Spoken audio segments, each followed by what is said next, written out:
मारा हरियाणा। नमस्कार, मैं हूं अनामिका धीमान। मारा हरियाणा देख रहे सभी दर्शकों का स्वागत है। बुलेटिन का आगाज करेंगे, लेकिन सबसे पहले नजर डालते हैं आज की मुख्य सुर्खियों पर। सीएम नायब सिंह सैनी की आज मैराथन बैठकें। हरियाणा विजन 2047 एक्शन प्लान को लेकर बैठक करेंगे सीएम सैनी। दोपहर 2 बजे नई भारतीय न्याय संहिता से जुड़ी बैठक लेंगे सीएम सैनी। रेखा शर्मा विवाद के बीच दिल्ली स्थित कुलदीप बिश्नोई के आवास पर पहुंचे सीएम सैनी। कुलदीप बिश्नोई को गले लगाकर किया अभिवादन। मुलाकात की तस्वीरें सोशल मीडिया पर वायरल।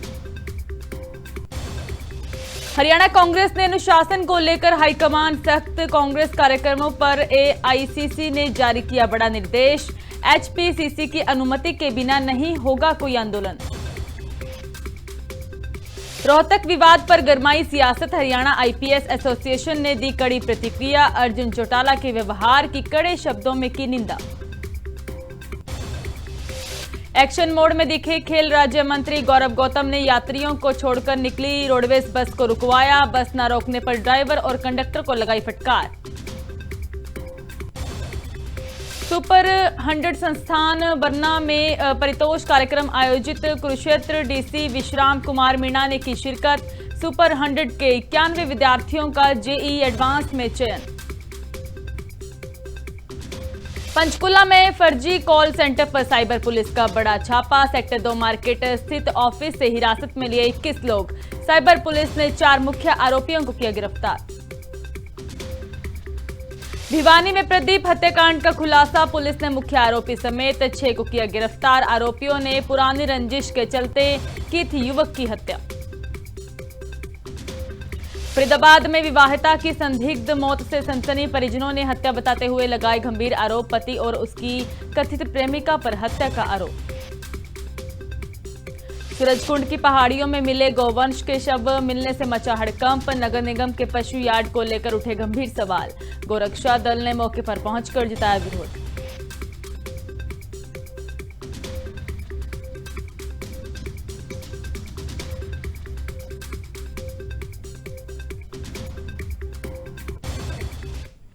तो खबरों का आगाज करते हैं मुख्यमंत्री नायब सिंह सैनी से। मुख्यमंत्री नायब सिंह सैनी आज कई अहम मीटिंगों की अध्यक्षता करेंगे।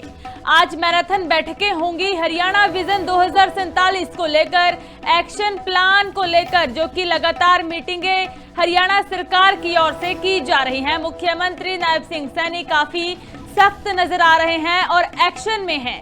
हरियाणा सिविल सचिवालय में यह मीटिंगें होंगी। दोपहर 2 बजे नई भारतीय न्याय संहिता से जुड़ी बैठकें ली जाएंगी और शाम को विधायकों से अनौपचारिक बैठक की जाएगी।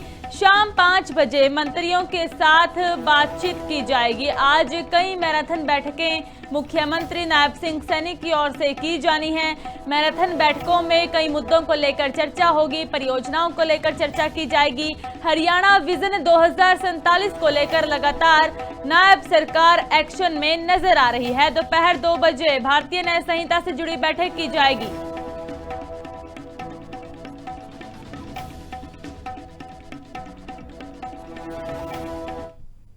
रेखा शर्मा विवाद के बीच में कुलदीप बिश्नोई से मुख्यमंत्री नायब सिंह सैनी की ओर से मुलाकात की गई है। दिल्ली स्थित आवास पर यह मुलाकात हुई। सीएम सैनी ने कुलदीप बिश्नोई को गले लगाकर अभिवादन किया है। भव्य बिश्नोई से भी गर्मजोशी से मुख्यमंत्री नायब सिंह सैनी मिले हैं। परिवार के साथ सीएम सैनी ने लंच किया। रेणुका बिश्नोई और रणधीर पनिहार भी इस दौरान मौजूद रहे। कुलदीप बिश्नोई ने सोशल मीडिया पर मुलाकात की जानकारी दी है। तस्वीरें आप देख सकते हैं और यह तस्वीरें अब सोशल मीडिया पर खूब वायरल हो रही हैं। मुलाकात की यह तस्वीरें। भाजपा नेता कुलदीप बिश्नोई अपने पिता चौधरी भजनलाल की पुण्यतिथि 3 जून को एक बड़ी राजनीतिक ताकत दिखाने की तैयारी में थे। पूर्व मुख्यमंत्री की पुण्यतिथि पर आसपास के राज्यों से भी भजनलाल के समर्थकों के जुटने की उम्मीद थी और ऐसा कहा जा रहा था कि बिश्नोई परिवार आदमपुर में उनके समाधि स्थल पर एकजुट होकर कार्यकर्ताओं को एक बड़ा संदेश देगा। लेकिन इस कार्यक्रम से पहले ही मुख्यमंत्री नायब सिंह सैनी सैनी कुलदीप बिश्नोई से मिलने पहुंच चुके हैं और उनसे मुलाकात की गई। कुलदीप बिश्नोई ने सोशल मीडिया पर पोस्ट कर लिखा है कि दिल्ली स्थित मेरे निवास पर हरियाणा के मुख्यमंत्री नायब सिंह सैनी का आत्मीय आगमन हुआ है। सीएम सैनी एक अत्यंत मिलनसार और सरल व्यक्तित्व के धनी हैं। इसी के साथ ही यह भी कहा गया कि उनसे मिलकर सदैव आत्मीयता और सकारात्मक ऊर्जा का अनुभव होता है।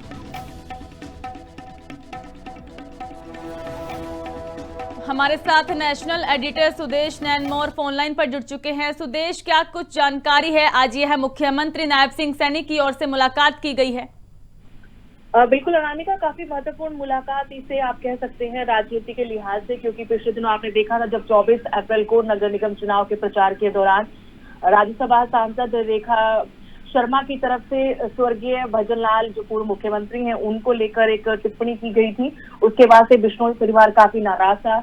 इनमें दोनों ही परिवारों की तरफ से चंद्रमोहन बिश्नोई हो या फिर कुलदीप बिश्नोई, दोनों ने ऐतराज जताया था। हालांकि चंद्रमोहन बिश्नोई ने तो कोर्ट का विरोध किया, वहीं कुलदीप बिश्नोई ने एक वीडियो जारी करके कहा था कि रेखा शर्मा इस मामले में माफी मांगे और ये मामला काफी तूल पकड़ गया था। इलेक्शन हो चुके हैं और उसके बाद आपने ये भी देखा होगा कि मोहनलाल बड़ौली जो पूर्व प्रदेश अध्यक्ष बीजेपी हरियाणा थे, उन्होंने भी कुलदीप बिश्नोई को लेकर आपत्तिजनक शब्दों का इस्तेमाल किया था और रेखा शर्मा से जवाब तलब करने की बजाय उन्होंने का नोटिस देने की बात कही थी कुलदीप बिश्नोई को।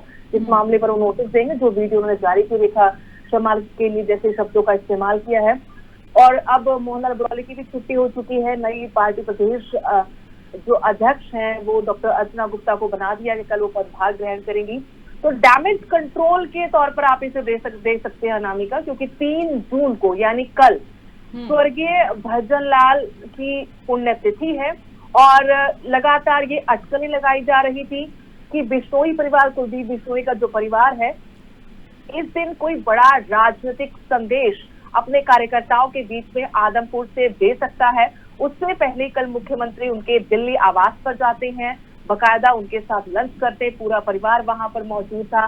रेणुका बिश्नोई हो या उनके बेटे भव्य बिश्नोई और नलवा से बीजेपी विधायक जो कुलदीप बिश्नोई के बेहद खास है, करीबी दोस्त हैं, रणधीर पनिहार, वो भी मौजूद थे और बहुत सरगर्मियां जो तेज थी उन पर विराम एक तरह से लगा दिया इस मुलाकात के बाद इन नेताओं ने, क्योंकि गर्मजोशी के साथ स्वागत किया गया मुख्यमंत्री का। उसके बाद सोशल मीडिया पर बकायदा कुलदीप बिश्नोई की तरफ से फोटो शेयर करके इस मुलाकात के बारे में आत्मीयता जाहिर की गई है। तो आप कह सकते हैं कि डैमेज कंट्रोल के साथ साथ 3 तारीख को कल के लिए जो फैसला हो सकता था या कोई ऐसी बयानबाजी मन से हो सकती थी उसको भी रोक दिया गया है। कुलदीप बिश्नोई पहले रेखा शर्मा को माफ कर चुके, क्योंकि रेखा शर्मा की तरफ से वीडियो जारी करके अपने शब्दों पर माफी मांगी गई थी, उन्होंने खेद जताया था और इसके बाद कुलदीप बिश्नोई ने भी मामले को रफा दफा करके उनको माफ कर दिया था। लेकिन उसके बाद भी कहीं ना कहीं डैमेज कंट्रोल की कोशिश की गई भारतीय जनता पार्टी की तरफ से। खुद मुख्यमंत्री पहुंचे हैं और 24 अप्रैल को जब रेखा शर्मा ने मन से भजनलाल को लेकर, चंद्रमोहन बिश्नोई को लेकर जो बात कही थी, उस वक्त मुख्यमंत्री भी मौजूद थे। तो ये आरोप भी लगाए जाते कि रेखा शर्मा के मुख से जो ये बातें निकली अनायास नहीं निकली हैं। अगर ये ऐसे ही निकल गई होती तो फिर पूरा का पूरा संगठन और खुद मुख्यमंत्री वहां पर बैठे थे, उनको इस मामले को वहीं पर खत्म करना चाहिए था, लेकिन ऐसा तब भी नहीं हुआ। तो हो सकता है कि बिश्नोई परिवार को साइडलाइन किया जा रहा हो तमाम तरीके से। बिश्नोई परिवार को लेकर जो कार्यकर्ता थे उनके पुराने, चाहे राजस्थान हो या हरियाणा के हिसार, फतेहाबाद, सिरसा, भिवानी का इलाका, वहां से कार्यकर्ताओं में काफी नाराजगी थी। और पिछले विधानसभा चुनाव राजस्थान में जहां हुए 22 विधानसभा सीटों पर भी स्पेशल ड्यूटी लगाई गई थी कुलदीप बिश्नोई की, भव्य बिश्नोई की, वहां पर ज्यादा सीटें बीजेपी जीतने में कामयाब भी रही थी। तो बिश्नोई परिवार का दबदबा है न सिर्फ हरियाणा में बल्कि राजस्थान की कई विधानसभा सीटों पर, लोकसभा सीटों पर ये परिवार अपना प्रभाव रखता है। तो बीजेपी बहुत आगे का सोच कर चल रही। तो डैमेज कंट्रोल के साथ साथ कल होने वाले कार्यक्रम से पहले मुलाकात कर मुख्यमंत्री ने कोशिश की है कि इस बात को यहीं पर खत्म किया जाए, विश्वास में लिया जाए बिश्नोई परिवार को। और बिश्नोई परिवार भी जानता है कि बीजेपी के साथ रहकर ही उसकी आगे की राहें आसान है। तो दूसरा विकल्प अब बिश्नोई परिवार के सामने, कुलदीप बिश्नोई के सामने है नहीं। उन्होंने कांग्रेस की राजनीति भी करके देख ली, अपनी पार्टी भी बनाकर देख ली और अब भारतीय जनता पार्टी में वो हैं। हालांकि बेटे चुनाव हार गए थे और उनको उम्मीद थी कि राज्यसभा का जो चुनाव अभी हुआ उसमें पार्टी टिकट देगी, लेकिन वहां पर भी नाउम्मीदी हाथ लगी। तो अब एक बिजनेस भी लंबा चौड़ा बिजनेस है उनका, तो बिजनेस के पॉइंट ऑफ व्यू से अगर हम समझे तो उनको अपने कारोबार, राजनीतिक जो विरासत है उसको संभाल रखने के लिए भारतीय जनता पार्टी का सहारा जरूरी है। और वहीं भारतीय जनता पार्टी को भी भिवानी, फतेहाबाद, सिरसा, हिसार के साथ साथ राजस्थान के जो साथ लगते इलाके हैं वहां पर बिश्नोई परिवार का साथ चाहिए। तो कुल मिलाकर बीजेपी ने डैमेज कंट्रोल किया है, बिश्नोई परिवार की नाराजगी दूर की है और ये सौहार्दपूर्ण मुलाकात काफी कुछ कह गई है अपने आप में।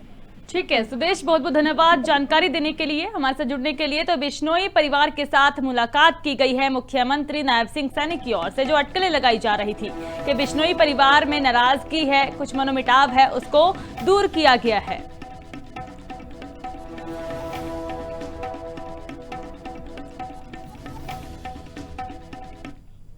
वहीं अब सीधा रुख करते हैं चंडीगढ़ का, जहां पर स्वास्थ्य मंत्री आरती राव की ओर से प्रेस कॉन्फ्रेंस की जा रही है।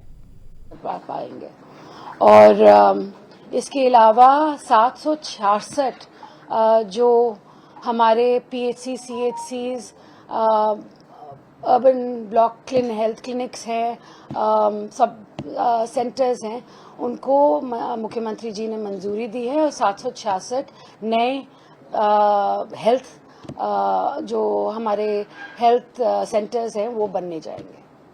मैम जी, वीमेन क्लिनिक्स आपने बोला अलग से होगा, ये कैसे सेपरेट होंगे गवर्नमेंट हॉस्पिटल से और फंक्शनिंग? नहीं, गवर्नमेंट हॉस्पिटल्स में ही होंगे जी। हाँ जी, ये सिविल अस्पताल में ही होंगे। सॉरी, आपने कुछ कहा? सॉरी जी, ये सिविल अस्पताल का ही हिस्सा होंगे और एक नया वो होगा कि जहां महिलाओं को अपनी दिक्कतें पड़ती हैं उनके लिए वो प्रावधान किया गया है कि वो सीधा जाके उन क्लिनिक्स में अपना देखभाल अपना इलाज करवा सके।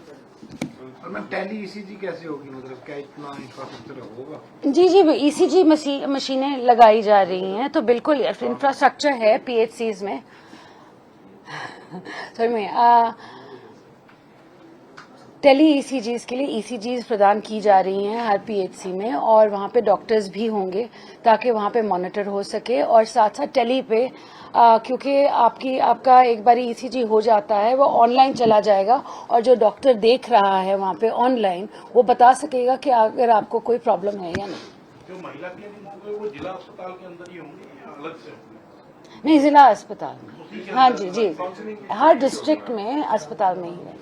इसके लिए फंक्शन किस तरीके से होगी जो महिला अस्पताल आप कह रहे हैं, महिला क्लिनिक जो कह रहे हैं, जैसे मान लो एक्सरे करवाना, अल्ट्रासाउंड कराना, वो सारे गवर्नमेंट हॉस्पिटल के इस्तेमाल होंगे? बिल्कुल नहीं, बेसिकली नहीं, आप बात कर रहे हैं, मैं कह रही हूँ महिलाओं को लेकर जो प्रॉब्लम्स होती हैं उनकी बात, हम समस्या की बात कर रहे हैं। हम रेगुलर ईसीजी या एक्सरे की बात नहीं कर रहे, हम और महिलाओं की और प्रॉब्लम्स होती हैं उनको दिखाने की। मैम, अमृत फार्मेसी की आपने बात की है, तो अभी क्या मतलब पायलट प्रोजेक्ट के तौर पे कहाँ शुरू हुआ है? नहीं, अभी शुरू होनी है जी। अभी सीएम साहब ने इसका उद्घाटन किया है। अभी हर डिस्ट्रिक्ट अस्पताल के अंदर या अगर वहाँ जगह नहीं है तो बाहर की तरफ हम एक कियोस्क बनवाएंगे जहाँ अमृत फार्मेसी लगाई जाएगी और कम से कम दामों पे बेहतरीन जो हमारी मेडिसिन्स हैं वो वहाँ मिलेंगी। मैम, हेल्थ इंफ्रास्ट्रक्चर को लेकर बीते दिनों मुख्यमंत्री जी ने आपने पंचकुला में एक कार्यक्रम में शिरकत की थी। 1.5 साल की बात करें आपके कार्यकाल के एज ए हेल्थ मिनिस्टर, तो कितना इम्प्रूव आप लोग कर पाए हैं? जो आपने तय किया था क्या उसके मुताबिक आज प्रदेश में स्वास्थ्य सेवाएं लोगों को मिल रही है? मतलब क्या और आगे की क्या प्लानिंग है? नहीं, बड़े तौर पे जी प्लान से 1.5 साल में मैं पहले तो ये फिर से ये जरूर बताना चाहूंगी कि पिछले 1.5 साल के कार्यकाल में हमने 2 मेडिकल कॉलेज खोले हैं। हमने 200 सीटें मेडिकल कॉलेज में शुरू की हैं। इसके साथ साथ आने वाले इस साल में हमें कुटेल जो करनाल में है वो मिल जाएगा और हैंडओवर हो जाएगा। तो उसके बाद हम फिर अपने एनएमसी से हमारी परमिशन शुरू होंगी, तो शायद अगले साल की बात होगी जब हैंडओवर हो जाए। उसके बाद जींद का एक मेडिकल कॉलेज है, वो भी 80-85% कंप्लीट है। इसके अलावा यमुनानगर, सिरसा में भी मेडिकल कॉलेजेस बन रहे हैं। ये हो गई MER की बात। आज के दिन हर मेडिकल कॉलेज में डायलिसिस, फ्री डायलिसिस जो है वो आज का प्रावधान है। अभी CM साहब ने इनॉग्रेशन किया है 2 और डायलिसिस सेंटर्स का, जो है 6 फरीदाबाद में और कोरियावास नारनौल में। तो सभी मेडिकल कॉलेजेस में आज के दिन डायलिसिस का प्रावधान है और लोग अपनी सुविधा के अनुसार वहां जाके अपना इलाज करवा सकते हैं। पिछले दिनों आप पंचकुला मेडिकल कॉलेज, अब हेल्थ की बात आई तो हमने हेल्थ में 800 से ज़्यादा डॉक्टर शामिल किए हैं। अभी 450 डॉक्टर और जिसकी फाइल बहुत ही क्लोज है। लोगों ने अपने डॉक्टर्स ने अपने फॉर्म्स भर दिए हैं और बहुत जल्द आपको 450 और डॉक्टर्स मिल जाएंगे। हमने AMOs भी लगाए हैं। आज के दिन हमारी फार्मेसी की भी फाइल चल रही है, उसका भी मुझे पूरा भरोसा है कि जल्द से जल्द हमारी जो फार्मेसी को लेकर वेकेंट सीट्स हैं वो भी भर दी जाएंगी। जहां तक बात है इक्विपमेंट की, हमने हर सिविल अस्पताल में आज के दिन हमने या तो मशीनें खरीद दी हैं या PPP मोड पे गए हैं। तो हमने सारे प्रावधान कर दिया कि 500 एक्सरे 500 MEH होता है एक्सरे मशीन्स का, वो सारे सिविल अस्पताल में बेहतरीन से बेहतरीन एक्सरे मशीन्स वहाँ प्रदान की हैं। इसके साथ साथ हमने अल्ट्रासाउंड मशीन्स की हैं और CT स्कैन, MRI स्कैन हमने PPP मोड पे लगा दिया है। और जहाँ तक दवाइयों की बात है, मैं दवाइयों का अक्सर जायज़ा लेती रहती हूँ और जहाँ भी, क्योंकि हमारे क्या है कि आज के दिन हमारे जो वेयर हाउसेज हैं वो भरे हुए हैं, मगर मुझे कभी कभी लगता है जैसे line of the chain of command में मिसिंग है। तो मैं जाके खुद जायज़ा लेती रहती हूँ कि कहाँ पे कौन सी दवाइयाँ कहाँ क्यों नहीं पहुँची। तो ये मैंने सतर्क भी करा है सभी CMOs और PMOs को कि अगर दवाइयाँ हैं और तुम कहीं बाहर की दवाइयाँ दे रहे हो तो मुझे बताओ क्यों दे रहे हो। हाँ जी, आप पंचकुला गए थे पिछले दिनों, आपने वहाँ की स्थिति भी देखी और अधिकारियों को डायरेक्शंस भी दी थी, कई खामियां वहाँ मिली जी। कुछ बदलाव हुआ मैडम उसके बाद आपने क्या फीडबैक लिया? नहीं, मैंने फीडबैक लिया है। एक तो दवाइयों को लेकर जो डॉक्टर्स, जैसे मैंने अभी बात की कि जो डॉक्टर्स ने बाहर की दवाइयाँ प्रिस्क्राइब की थी उन पे हमने कड़ी नज़र रखी हुई है कि क्यों की है, और फिर इंक्वायरी मैंने करवाई है कि ये ऐसे 3 डॉक्टर्स मैंने पाए। उसके साथ साथ PWD को लेकर मेरा एक प्रॉब्लम था कि विमेंस वार्ड में ऊपर छत से बहुत ज़्यादा पानी गिर रहा था और ये अभी जो महिलाएं जिन्होंने अभी बर्थ किया है उनके बच्चे उसी वार्ड में, वो और उनके बच्चे दोनों उसी वार्ड में रह रहे थे। तो ये बहुत ही ज़्यादा प्रॉब्लम, मैंने कहा है सबसे पहले ये करो कि ऐसे पानी गिरना नहीं चाहिए, क्योंकि साथ साथ न्यूबॉर्न बेबी को अगर आप ऐसी जगह रखोगे तो बहुत बीमारियां होने के चांसेस बढ़ जाते हैं। स्वास्थ्य विभाग ने लगातार अभी पीछे एक्शन लिए हैं, वो PNDT एक्ट के तहत डॉक्टर चार हमारे डॉक्टर्स हमने सस्पेंड किए हैं। हाँ जी, हाँ जी। किस तरह से, क्या अभी तक सिस्टम समझ में नहीं आ रहा है, क्योंकि कड़े आप निर्देश भी दे रहे हैं उसके बावजूद भी इस तरह की केस? देखिए, जब PNDT की एक्ट, हम फ्रंट फुट पे इसको फाइट कर रहे हैं और CM साहब ने बहुत स्ट्रिक्ट इंस्ट्रक्शंस दे रखे हैं इसी को लेकर कि आप जाएं और आप जाके जहां आपको लगता है कि यहाँ पे चेकअप्स हो रहे हैं, जांच हो रही है, आप वहाँ पे जाके खुद एक्शन लीजिए। अगर एक्शन नहीं दिख रहा है हमें, तो हमने उन डिस्ट्रिक्ट्स पे लोगों को, जो PNDT ऑफिसर्स है, उस पे स्ट्रिक्ट एक्शन लिया है। मैम, आयुष्मान का इलाज सारे हॉस्पिटल में जनरली गायनी वार्ड या चाइल्ड एंड मैटरनिटी वार्ड्स रहती हैं, तो जो ये वुमेन सेंटर आप बना रहे हैं, वुमेन क्लिनिक्स, ये कैसे डिफरेंट होंगे?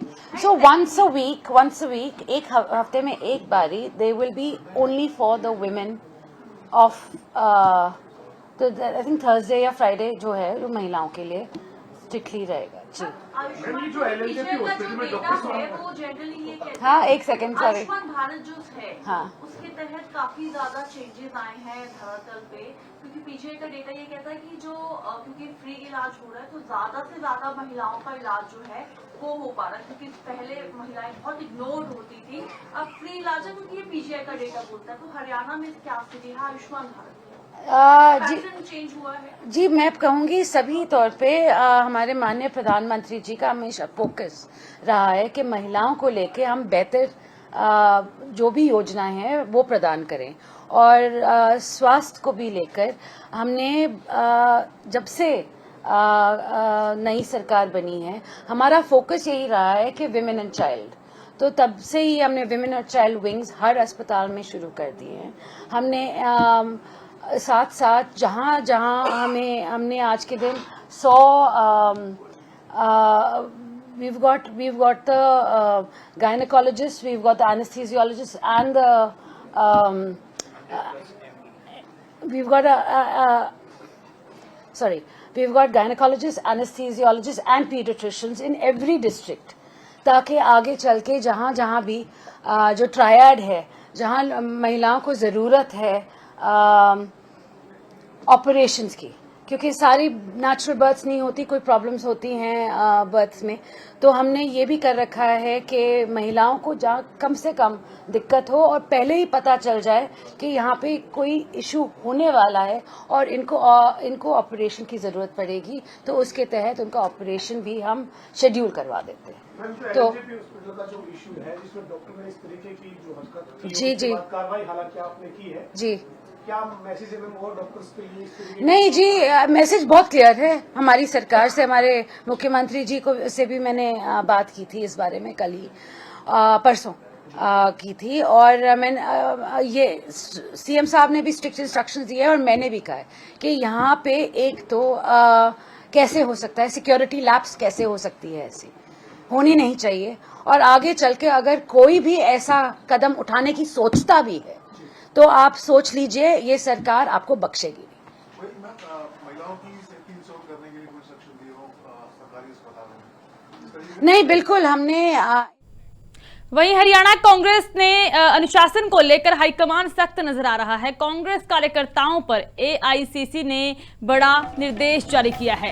एचपीसीसी की अनुमति के बिना अब कोई भी आंदोलन नहीं होगा। धरना प्रदर्शन और प्रेस वार्ता पर भी कई नई व्यवस्थाएं लागू कर दी हैं और प्रदेश कांग्रेस को पूर्व सूचना देना अनिवार्य किया गया है। बीके हरिप्रसाद ने यह आधिकारिक पत्र जारी किया। सांसद, विधायक और पूर्व जनप्रतिनिधियों पर भी यह लागू होगा। बीके हरिप्रसाद के पत्र में संगठनात्मक समन्वय पर जोर दिया गया। प्रदेश में लगातार आंदोलनों का संज्ञान लिया गया। अलग अलग संदेश से संगठन को नुकसान की आशंका है। सभी गतिविधियां अब प्रदेश नेतृत्व के समन्वय से होंगी। तो बड़ा फैसला लिया गया है, यह पत्र जारी किया गया है।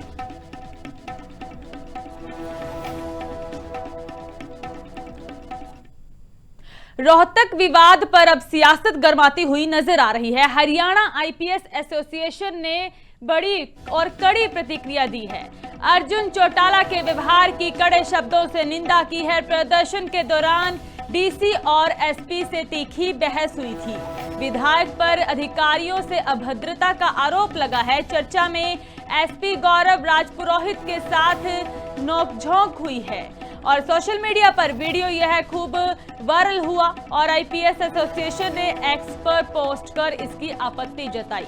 जिला प्रशासन के समर्थन में खुलकर एसोसिएशन उतरी हुई है। अधिकारियों के सम्मान और गरिमा की बात कही गई। मामले ने हरियाणा की सियासत में तूल पकड़ लिया है और एसपी की ओर से अब तक कोई आधिकारिक प्रतिक्रिया नहीं दी गई। प्रदर्शन के दौरान हुए घटनाक्रम पर बड़ी राजनीतिक गर्मी जो यह देखने को मिल रही है। आप तस्वीरें देख सकते हैं, यह वह वीडियो है जिस दौरान बहस और नोकझोंक होती हुई नजर आई।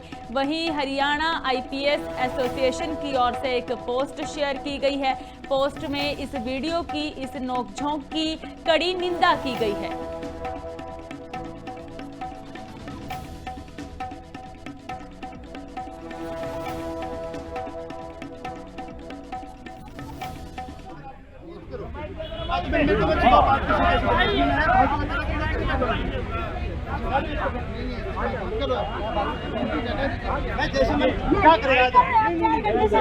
एसपी साहब ऐसे नहीं, एसपी साहब ऐसे नहीं।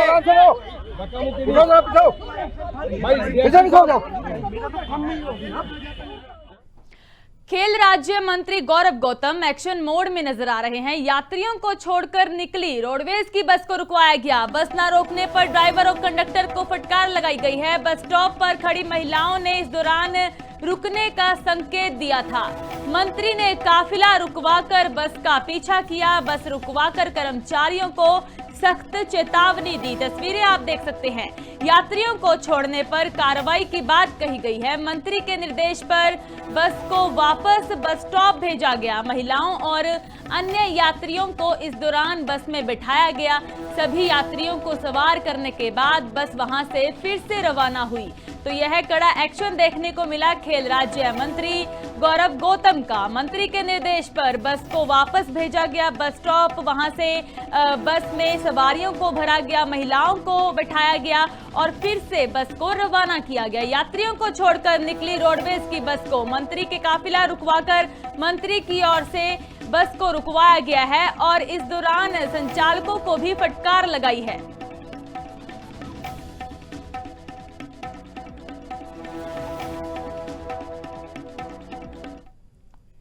सुपर 100 संस्थान बन्ना में परितोष कार्यक्रम आयोजित किया गया। कुरुक्षेत्र डीसी विश्राम कुमार मीणा ने इसमें शिरकत की है। जेईई एडवांस्ड में चयनित विद्यार्थियों को इस दौरान सम्मानित किया गया। सफल विद्यार्थियों और अभिभावकों को सम्मान मिला है। सुपर 100 के 91 विद्यार्थियों का जेईई इस दौरान एडवांस में चयन हुआ है।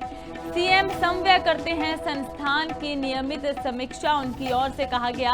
पूरी तरह रेजिडेंशियल मॉडल पर कार्यक्रम आयोजित है। सरकार और विकल्प संस्थान मिलकर यहां का खर्च उठाते हैं।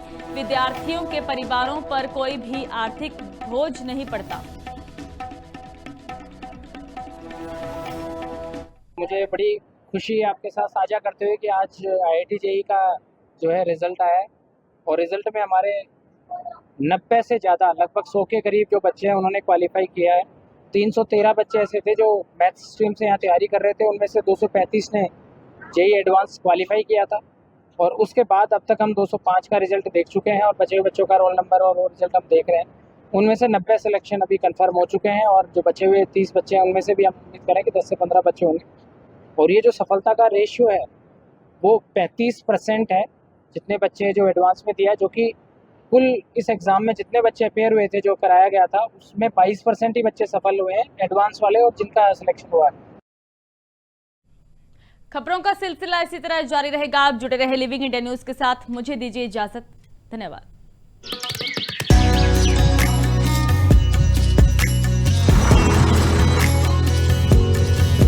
हमारा हरियाणा।